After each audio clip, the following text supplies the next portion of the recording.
Hello everyone, welcome to a new video. Today we'll be discussing the poem Freedom by Subramania Bharati, which is a poignant and emotionally charged reflection on the value of freedom and suffering endured to attain it. So, first we'll take a look at the analysis of the poem. So, the poem Freedom by Subramania Bharati is considered to be a very powerful and emotional poem that talks about the value of freedom and also emphasizes the sacrifices made for its attainment. And in the poem, we can also see the poet making a plea to a higher power, that is God, and it adds a sense of depth and intensity to the poem's message. And the central theme is the longing to protect and preserve the hard fought freedom. Now, the context is the Indian independence struggle during the British colonial period, and the freedom that the poet is talking about is the freedom that the Indians uh, were at the risk of losing during the British colonial rule. Now, the poem is considered to be a passionate and emotional plea to a higher power, likely God, and the poet asks God to help to give them the strength and to help them preserve and protect the hard-won freedom that the people of the nation have achieved, and also makes references to the sacrifices made to attain that freedom and talks about its significance. So first, the poet compares freedom to a tree that has been nurtured with tears of the people, not with water. And so, by giving this imagery, the poet is talking or he is asking us whether we have the heart to witness this cherished freedom wither away. So, just like a tree is being nourished, the freedom was nourished with our tears. It was something that we fought very hard for it. So, how can we just see it at the hands of colonizers? And next, he is again using another comparison, that is, he is comparing freedom to a beautiful lamp that is fueled by ghee of their thoughts. And again, he is questioning whether the people can see the lamp extinguished. So, again, there is this comparison, and this time it is a lamp, and the flame is ignited by the people's thoughts, their nationalist thoughts are the fuel.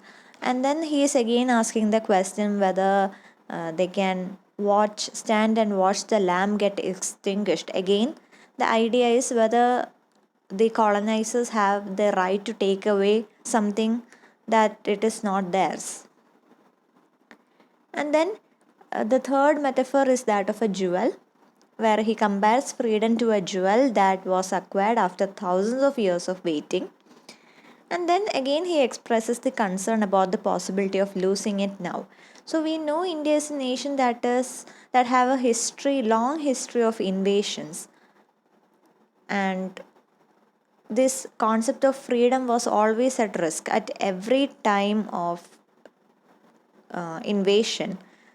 The rulers have more or less tried to take away the freedom of the people and to make it easier for them to rule.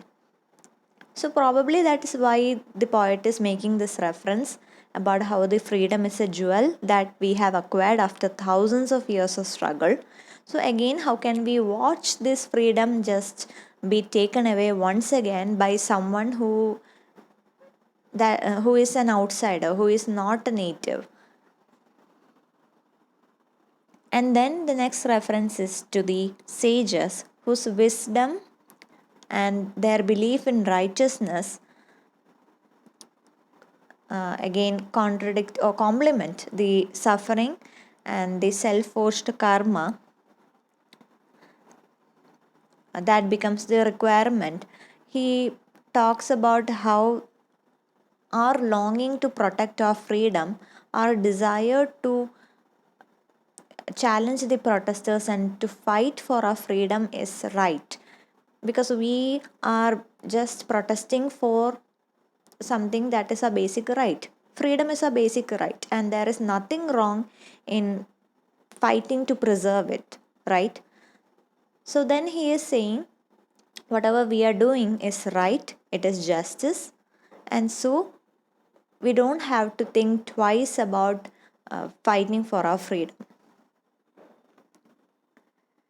And then he makes the reference of our revered leaders and common people, both of whom who have participated in many independence movements and who have been imprisoned, who have been separated from their families and tortured, and probably most of them were also killed during this time just because they were fighting for something that was theirs in the first place.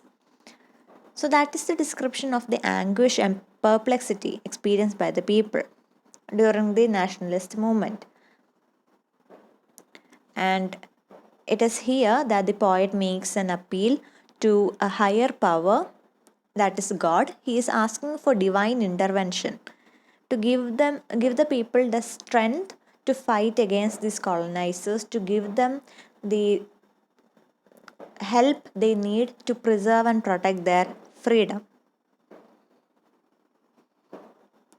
And then he again questions whether the heartless usurpers, here he is actually referring to the British colonizers as the heartless usurpers, and he is again asking whether they have any right to take away our freedom, the freedom of the natives, something that the colonizers have absolutely no right to. And lastly, he is using another comparison, that is, just like how rain is essential for survival because rain gives us water, the water that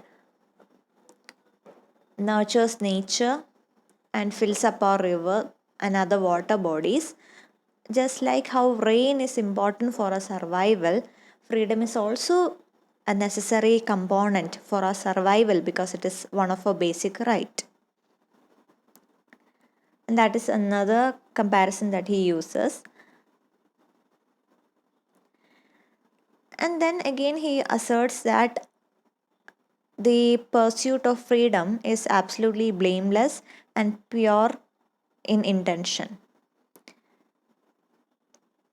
And the ending is that for a plea for divine intervention, asking for the gift of freedom to be preserved, especially if it is in alignment with eternal rules and reign of righteousness, that is dharma. അതുകൊണ്ട് തന്നെ ഈ ഒരു പോയത്തിൻ്റെ main theme എന്ന് പറയുന്നത് നമുക്ക് ആ ഒരു freedom, അതിൻ്റെ ഒരു വാല്യൂ, അല്ലെങ്കിൽ അതിന് പിന്നിൽ പ്രവർത്തിച്ചിട്ടുള്ള ആൾക്കാരുടെ ആ ഒരു സാക്രിഫൈസ്, ഇതൊക്കെയാണ് ഇതിൻ്റെ ഒരു മെയിൻ തീമായിട്ടും പറയാൻ പറ്റുന്നത്. ഇതിൻ്റെ ഒരു ബാക്കി ആസ്പെക്ട്സ് നോക്കുകയാണെങ്കിൽ വളരെ ഡീപ്പ് ഇമോഷണൽ ആയിട്ടുള്ളൊരു പാഷനേറ്റ് ആയിട്ടുള്ളൊരു ടോണിലാണ് ഈ ഒരു പോയം എഴുതിയിട്ടുള്ളത്. നമുക്കൊരു ഏർജൻസി, ഒരു ഡെസ്പറേഷൻ, എത്രയും പെട്ടെന്ന് സ്വാതന്ത്ര്യം കിട്ടാനുള്ളൊരു ആഗ്രഹം ഇതിൽ കാണാൻ പറ്റുന്നുണ്ട്. പിന്നെ ഒരു സ്പിരിച്വലാണ് ഒരു രീതിയിൽ, കാരണം ഒരു ഹയർ പവർ, ഒരു ഡിവൈൻ ഇൻ്റർവെൻഷന് വേണ്ടി പോയിട്ട് പറയുന്നുണ്ട്. So it is spiritual to a certain extent as well. And then there are rhetorical question, അതായത് നമ്മുടെ എന്താണ് ബേസിക് റൈറ്റ് ആയിട്ടുള്ളൊരു സ്വാതന്ത്ര്യം അത് തട്ടിക്കൊണ്ടു പോകാൻ ആർക്കാണ് അധികാരമുള്ളതെന്ന് ചോദിക്കുമ്പോൾ അതൊരു റെട്രിക്കൽ ക്വസ്റ്റ്യൻ ആണ്. അതായത് അതിൻ്റെ ഉത്തരം നമുക്ക് തന്നെ അറിയാം, പോയറ്റ് തന്നെ അറിയാം അതിൻ്റെ ഉത്തരം എന്താണെന്ന്. അതാണ് റെട്രിക്കൽ ക്വസ്റ്റ്യൻ എന്നതുകൊണ്ട് ഉദ്ദേശിക്കുന്നത്. ലാംഗ്വേജിൻ്റെ കാര്യം പറയുകയാണെങ്കിലും ഇറ്റ് ഈസ് ഹൈലി മെറ്റഫോറിക്കൽ. നമ്മൾ ഒരുപാട് മെറ്റഫേഴ്സിൽ കണ്ടു. The tree nurtured with tears, the lamp fueled by the ghee of thoughts, the jewel secured after thousands of years. These are all metaphors and symbols that show the value of freedom. Historical context നോക്കുകയാണെങ്കിൽ ഞാൻ പറഞ്ഞു, ഇതൊരു British colonial റൂളിൻ്റെ സമയത്ത് Indian independence സ്ട്രഗിളിൻ്റെ ആ ഒരു സ്ട്രഗിളിനെയാണ് ഉദ്ദേശിക്കുന്നത്. അതാണ് ഇവിടുത്തെ കോണ്ടെക്സ്റ്റ് ആയിട്ട് വരുന്നത്. മാത്രമല്ല ആ ഒരു സ്ട്രഗിളിന് വേണ്ടി എത്രമാത്രം ആൾക്കാർ പ്രവർത്തിച്ചു എന്നും അതിന് വേണ്ടി എത്രമാത്രം സാക്രിഫൈസസ് ഉണ്ടായെന്നുമാണ് ഇതിൽ കൂടുതലും മെൻഷൻ ചെയ്യുന്നത്. വേറൊരു തീമായിട്ട് പറയാൻ പറ്റുന്നത് അപ്പീൽ ടു റൈച്ചസ്നെസ് ആണ്. അതായത് ഈ ഒരു സ്വാതന്ത്ര്യത്തിന് വേണ്ടിയുള്ള ഒരു പോരാട്ടം എന്ന് പറയുന്നത് തികച്ചും ന്യായമാണ്. കാരണം സ്വാതന്ത്ര്യം എന്ന് പറയുന്നത് നമ്മുടെ ഒരു മൂല്യ അവകാശമാണ്. അത് തട്ടിക്കൊണ്ടു പോകാൻ അല്ലെങ്കിൽ അതിൽ ആധിപത്യം നടത്താൻ ശ്രമിക്കുന്ന ആൾക്കാരെ പ്രതിരോധിക്കുക എന്ന് പറയുന്നത് തികച്ചും ജസ്റ്റിസ് ആണ്.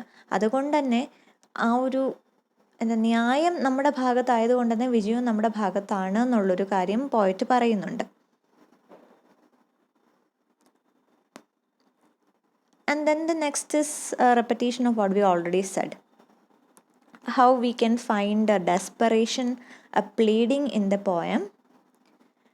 And then the repeated questions that the poet asks, which is again rhetorical because he knows the answer to all this. When he says, can we sacrifice our freedom like this? The obvious answer is no, we cannot sacrifice our freedom to anyone. And by asking these kind of questions, he is again reasserting the fact that we can never compromise on our freedom. പിന്നീട് natural അല്ലെങ്കിൽ nature metaphors ഇതിൽ ഒരുപാടുണ്ട്. നമ്മൾ നേരത്തെ പറഞ്ഞ കുറച്ച് examples ഉണ്ട്. അതുപോലെ തന്നെ അവസാനവും എങ്ങനെയാണോ നമ്മളൊരു മഴയ്ക്ക് വേണ്ടി കാത്തിരിക്കുന്നത്, ഒരു ചൂട് കാലമാകുമ്പോൾ മഴയ്ക്ക് വേണ്ടി കാത്തിരിക്കുന്നത്, അതുപോലെ തന്നെ മഴ എത്രമാത്രമാണ് നമ്മുടെ ഒരു ജീവന് പ്രാധാന്യമുള്ളത്, അതുപോലെ തന്നെയാണ് സ്വാതന്ത്ര്യവും അത്രമാത്രം പ്രാധാന്യമുള്ളതാണെന്നുള്ളൊരു കമ്പാരിസൺ കൂടി ലാസ്റ്റ് വരുന്നുണ്ട്. So the main idea is that freedom is as vital to society as water is to life. വേറൊരു തീം നമുക്ക് പറയാൻ പറ്റുന്നത് പേട്രിയോട്ടിസവും നാഷണൽ ഐഡൻറ്റിറ്റിയുമാണ്. പിന്നീട് ഇമേജറിയും സിംബലിസം ഉണ്ട്. അതായത് നമ്മൾ നേരത്തെ പറഞ്ഞ tree nurtured with tears, lamp fueled by the ghee of our thoughts, and then the comparison with rain, freedom being compared with rain, freedom being compared with the jewel. All these are imagery and symbol. അതുപോലെ തന്നെ ഈ ഒരു സ്വാതന്ത്ര്യ സമര സേനാനികളുടെ പോരാട്ടം, അവർ നടത്തിയ ഒരു രക്തസാക്ഷിത്വം, ഇതെല്ലാം ഒരു ഇമേജറിയും ആണ്. കാരണം നമുക്കത് ഇമാജിൻ ചെയ്യാൻ പറ്റും അവരെത്രമാത്രം അവരെ എത്രമാത്രം തടങ്കലിൽ വെച്ചിട്ടുണ്ടെന്നും എത്രമാത്രം അവർ ടോർച്ചർ ചെയ്തിട്ടുണ്ടെന്നും എല്ലാം നമുക്കത് ഇമാജിൻ ചെയ്യാൻ പറ്റും. അത് മാത്രമല്ല അതൊരു സിമ്പിൾ കൂടിയാണ്. അതായത് അവർ നടത്തിയിട്ടുള്ള അത്രയും ഒരു പോരാട്ടം, ഒരു സ്ട്രഗിൾ, അവരുടെ ഒരു രക്തസാക്ഷിത്വം, ഇതിൻ്റെ എല്ലാം ഒരു സിമ്പിൾസ് ആയിട്ടാണ് ഈ ഒരു കാര്യം വരുന്നത്.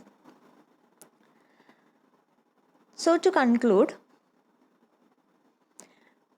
the poem Freedom by Subramania Bharati is a heartfelt appeal for the preservation of freedom, and it draws on emotional and metaphorical language to convey the significance of this precious gift and the sacrifices made to attain it. It invokes a sense of urgency and calls upon a higher power to protect freedom from being lost to heartless forces. That is the conclusions, and we have already discussed the analysis and the main poetic devices and so on, and the themes. So I hope this was a very useful video for you all. Do share your opinions in the comment section and like the video if you are able to understand it, and do subscribe my channel if you haven't already for more content. Thank you.